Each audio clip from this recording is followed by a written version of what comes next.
Welcome వచ్చే Telangana assembly ఎన్నికల్లో delimitation పూర్తవుతుంది కాబట్టి 182 అసెంబ్లీ స్థానాలు ఉంటాయి. వాటిలో 117 స్థానాల్ని ఖచ్చితంగా కైవసం చేసుకుంటాం 117 అండ్ మేమే నెక్స్ట్ అధికారంలోకి వస్తాము అని చెప్పి చాలా కాన్ఫిడెంట్ గా రేవంత్ రెడ్డి చెబుతూ ఉన్నారు.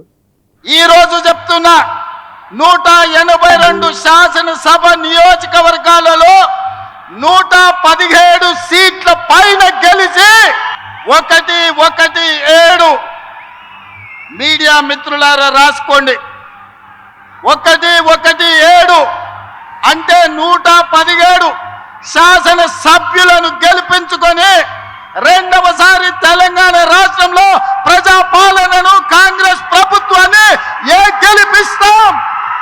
సార్ రేవంత్ రెడ్డి ధీమా అలా ఉంటే కేటీఆర్ కూడా ఒక సర్వే చేశారట సార్. ఆ సర్వే ప్రకారం 78 సీట్లు అంటే రేవంత్ రెడ్డి చెప్పింది డీలిమిటేషన్ పూర్తయిన తర్వాత 182 స్థానాలకి, కేటీఆర్ చెప్తోంది మాత్రం ఉన్న 119 స్థానాల్లో 78 స్థానాల్లో మేము గెలుస్తాము అని చెప్పి కేటీఆర్ ధీమా వ్యక్తం చేస్తూ ఉన్నారు.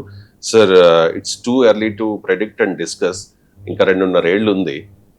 సో ఎవరి సర్వేలు వాళ్ళు చెప్తూ ఉన్నారు సార్. మీ సర్వే కాదు, రేవంత్ చెప్పిన ప్రకారం 3 ఏళ్ళు ఉంది, 2029 లో అవుతుంది అని అంటున్నాడు. సో మీరు చాలా ఏళ్ళ నుంచి జర్నలిజంలో ఉన్నారు. ఎప్పుడన్నా ఏ రాజకీయ నాయకులు మేము సర్వే చేసినా మేము ఓడిపోతున్నాం అని చెప్పిందా మీకు చెప్పారు ఇంతవరకు? అంటే అందుకే మనం వీటిని ఏ పించ్ ఆఫ్ సాల్ట్ అనే ఇంగ్లీష్ లో ఈడియం ఉంది రవిశంకర్. దాన్ని మనము లారీ లోడ్ ఆఫ్ సాల్ట్ అని మార్చుకోవాలి. అలా తీసుకోవాలి మనం. ఎందుకంటే మీకు రాజకీయ పార్టీలు రణనినాదాలు, సింహగర్జనలు, శంఖారావాలు ప్రతి రోజు చేస్తూనే ఉంటాయి. సో ఎన్నికలు అనేది ఇంకా 2.5 ఏళ్ళు 3 ఏళ్ళు ఉంది. మనకు తెలుసు రాజకీయ పరిస్థితులు ఎలా మారుతాయి అని. మీకు జూబ్లీహిల్స్ ఉప ఎన్నిక ఒక ఉదాహరణ.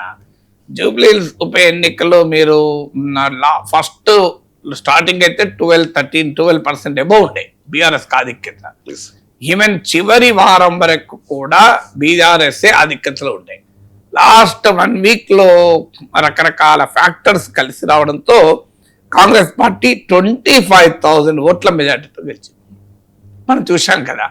సో అందువల్ల ఒకటి రాజకీయ పరిస్థితులు చివరి నిమిషంలో కూడా మారుతూ ఉంటాయి.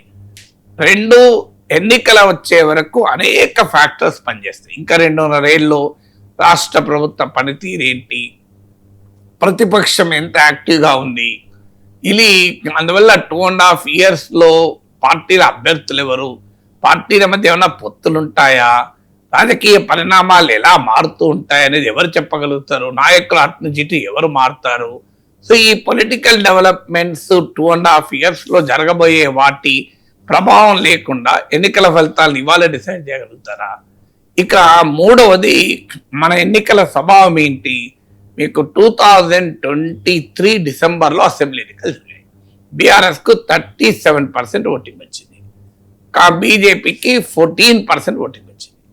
జస్ట్ విత్ ఇన్ మంత్స్ మేలో పార్లమెంట్ ఎన్నికలు జరిగాయి. ఇంత 6 నెలల వ్యవధి. బీఆర్ఎస్ ఓటింగ్ 20% మాయమైంది, 17%కి వచ్చింది. బీజేపీ ఓటింగ్ ఏకంగా 21% పెరిగి 35% వచ్చింది. కాంగ్రెస్ ఓటింగ్ అప్పుడు ఇప్పుడు కూడా అరౌండ్ 40% ఉంది. మరి కేవలం 6 నెలల వ్యవధిలోనే అసెంబ్లీ ఎన్నికల పొలిటికల్ సెట్టింగ్లో వచ్చిన ఓటింగ్లలో లోక్సభ ఎన్నికల పొలిటికల్ సెట్టింగ్కి వచ్చే వరకు 20% ఓటింగ్ను బీఆర్ఎస్ కోల్పోయింది.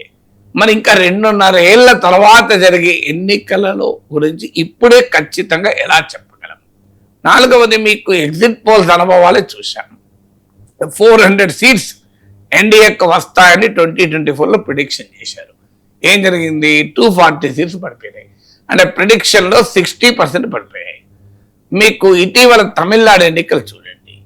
అసలు ప్రీ పోల్ సర్వేలను అయితే ఎవరు కూడా విజయ్ గెలుస్తారని ఊహించలేదు. Pre poll survey, exit polls లో ఒక్క సంస్థ మాత్రమే ఈ రిజల్ట్ ఎక్స్పెక్ట్ చేసింది. 80-90% ఎగ్జిట్ పోల్స్, దాదాపు 100% ప్రీ పోల్ సర్వేలు విజయ్కి 20 to 30 సీట్స్ మించి రావని చెప్పాయి. మరి ఆఖరికైనా అధికారంలో ఉన్నాడు, ఇలా ముఖ్యమంత్రి అయ్యాడు. సో అందువల్ల రాజకీయాల్లో ఎవరము కూడా ఖచ్చితంగా ఇలా జరుగుతుంది అని చెప్పలేము. అందులో ఎన్నికలు అయ్యాక పోలింగ్ బూత్ నుంచి బయటికి వస్తున్న వారిని అడిగితేనే చెప్పలేని పరిస్థితి ఉంటే ఇక సర్వేలు ఇప్పుడు ఈ 2.5 ఏళ్ల ముందు మీకు ఎన్ని సీట్లు వస్తాయని ఖచ్చితంగా తెలిసే అవకాశమే లేదు. 5th ఓట్ సీట్ కన్వర్షన్ అంటారు. ఓటింగ్ వచ్చినంత మాత్రాన సీట్లు ఇన్ని వస్తాయని చెప్పడం చాలా చాలా కష్టం. అది మీకు ఎన్నికలు అయ్యాక చెప్పడం కూడా కష్టం. ఎందుకంటే మీరు గమనించండి, అసెంబ్లీ ఎన్నికల్లో ఉంది మీకు కాంగ్రెస్కు 40% ఓటింగు, మీకు 37% దాకా బీఆర్ఎస్కి వచ్చింది. మీకు ఏం జరిగింది, పరిణామాలే మారిపోయాయి కదా. మీకు ఓటింగ్లో 2%, 1% ఓటింగ్తో కూడా మారిపోతుంటాయి. ఓట్లు ఎలా వచ్చాయన్నది కూడా ఇంపార్టెంట్ అవుతుంది. రాష్ట్ర వ్యాప్తంగా ఓటింగ్ వస్తే ఒక రకంగా ఉంటుంది, కొన్ని ప్యాకెట్లోనే ఓటింగ్ వస్తే ఇంకో రకంగా ఉంటుంది. సో ఇన్ని రకాల పరిణామాలు ఉండగా నేను ఎన్నికలకు 2.5 ఏళ్ల ముందే ఎలా చెప్పగలుగుతారు? ఎవరైనా సీఎం అయినా చెప్పలేరు, కేటీఆర్ అయినా చెప్పలేరు. మరి అయినా ఎందుకు అంటుంటారు అంటే దానికి ఒక రీజన్ ఉంది. ఎందుకు యుద్ధానికి ముందు శంఖారావాన్ని పూరిస్తారు? సో శంఖారావాన్ని పూరించడం ద్వారా తన సైన్యాన్ని ఉత్సాహపరచడం, అంటే తమ కార్యకర్తలను ఉత్సాహపరచాలి, తమ పార్టీని లైవ్లో పెట్టాలి, తన పార్టీకి ఓటు వేసే ఓటర్లకు కాన్ఫిడెన్స్ క్రియేట్ కావాలి, వాళ్ళు చెదిరిపోకుండా చూసుకోవాలి, తనకు న్యూట్రల్ ఓటర్ సింగ్ ఓటర్ని ఇన్ఫ్లుయెన్స్ చేయాలి. కనుక సింగ్ ఓటర్లు ఇన్ఫ్లుయెన్స్ చేసే మైండ్ మేనేజ్మెంట్ కూడా ఇది. అంటే you have to create manufacture consent అంటారు. సో అలా సింగ్ ఓటర్లను నమ్మించాలి, గెలుస్తున్నాం అనే ఒక రాజకీయ వాతావరణాన్ని కలిగించాలి. కనుక రాజకీయ పార్టీలన్నీ ఇలాంటి సర్వేలే చేస్తూ ఉంటాయి, చెప్తూ ఉంటాయి మేమే గెలుస్తున్నాం, మేమే అధికారంలోకి రాబోతున్నామని. అల్టిమేట్గా ప్రజలు తీర్పు ఏ క్షణంలో ఎలా మారుతుందో ఎవరో చెప్పలేం కదా.